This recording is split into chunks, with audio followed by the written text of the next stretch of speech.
Assalamualaikum warahmatullahi wabarakatuh. Saya Purwati, SPD, SD Negeri Gajah Kumpul Kabupaten Pati, CGP Angkatan 9, akan mengulas tentang demonstrasi kontekstual modul 1.3 visi guru penggerak CGP Angkatan 9, bergerak, dan menggerak. Visi guru penggerak ini dapat terwujud bila dilakukan dengan menggunakan metode inquiry apresiatif. Inquiry apresiatif yaitu mengidentifikasi hak baik yang telah ada di sekolah dan mencari cara bagaimana hal tersebut dapat dipertahankan dan memunculkan strategi untuk mewujudkan perubahan ke arah yang lebih baik.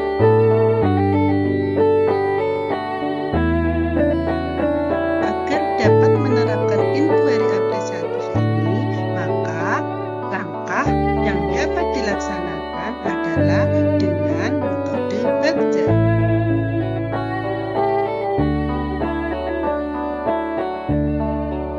Tahapan-tahapan BAGJA yaitu diantaranya B.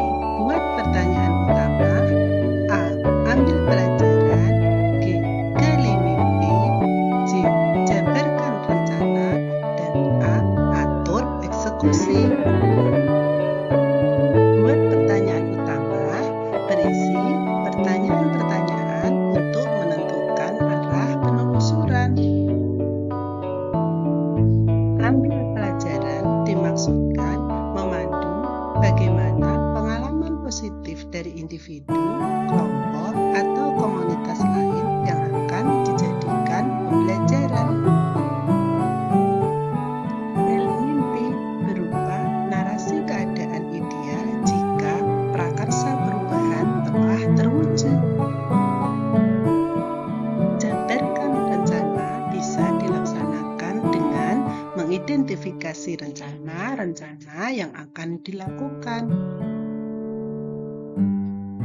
Dan yang terakhir, atur eksekusi, yaitu membantu transformasi rencana menjadi nyata.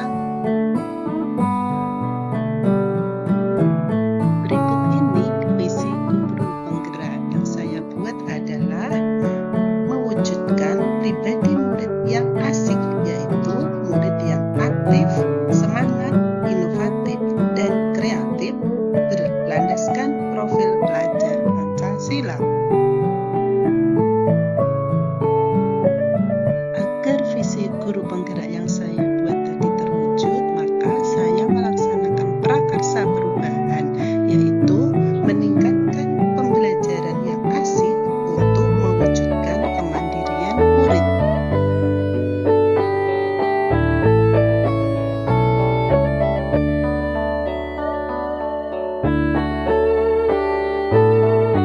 Adapun prakarsa perubahan yang pertama yaitu buat pertanyaan utama.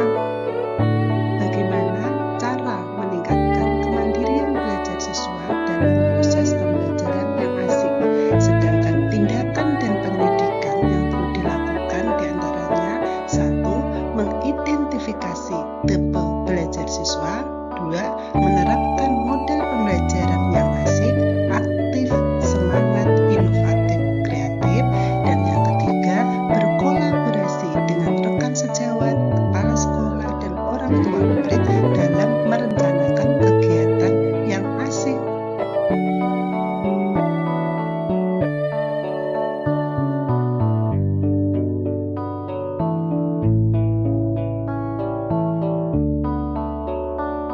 Prakarsa perubahan yang kedua yaitu ambil pelajaran.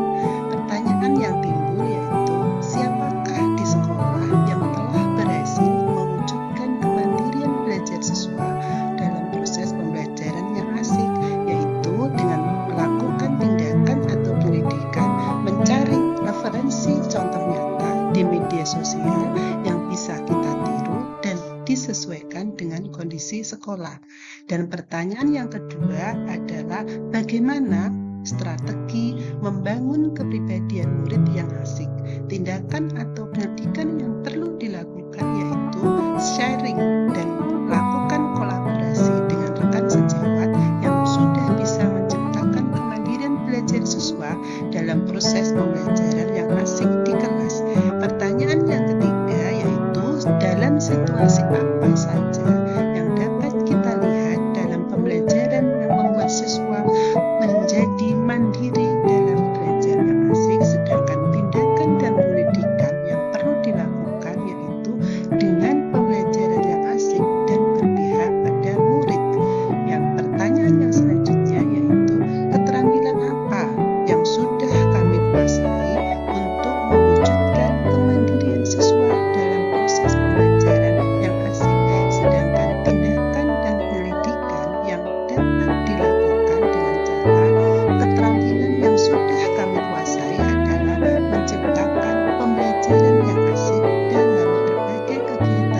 pembelajaran yang asik.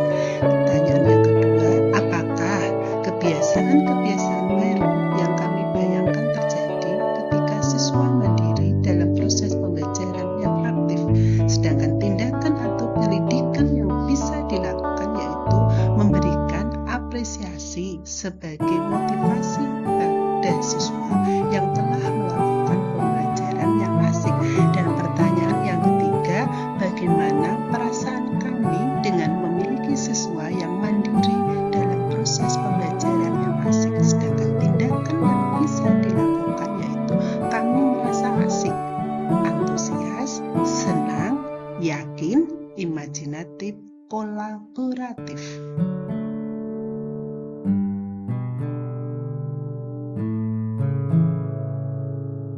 Prakarsa perubahan yang keempat yaitu jabarkan rencana.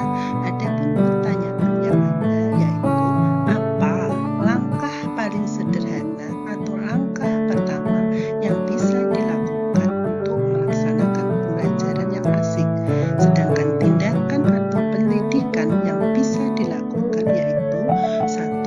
Mengidentifikasi tipe belajar siswa dengan cara berani berdialog siswa dalam kemandirian pembelajaran yang asik di sekolah.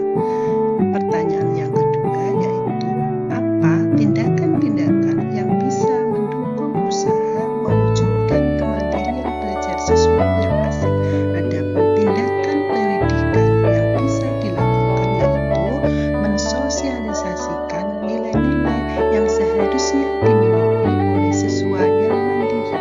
Dan pertanyaan yang ketiga yaitu apa yang harus dilakukan agar pembelajaran asik tetap berkelanjutan. Adapun tindakan atau pendidikan yang bisa dilakukan yaitu 1. Berkolaborasi dengan KS dan rekan sejawat dalam mewujudkan kemandirian belajar siswa yang asik. Yang kedua, melakukan pendekatan kepada siswa dalam pencapaian pelaksanaan pelajaran yang asik. Dan yang ketiga, memfasilitasi sarana dan prasarana dalam pembelajaran yang asik.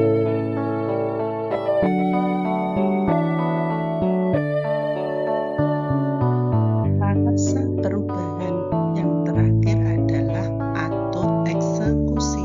Pertanyaan yang timbul adalah siapa yang terlibat dalam pelaksanaan pembelajaran asik. Tindakan atau pendidikan yang mungkin dilakukan yaitu mengajak kepala sekolah, rekan sejawat, murid, wali murid untuk mengobservasi kegiatan pembelajaran yang asik di kelas. Dan pertanyaan yang timbul kedua yaitu hal apa saja yang harus dievaluasi dalam pembelajaran yang asik, sedangkan tindakan atau pendidikan yang perlu dilakukan adalah merefleksi proses pembelajaran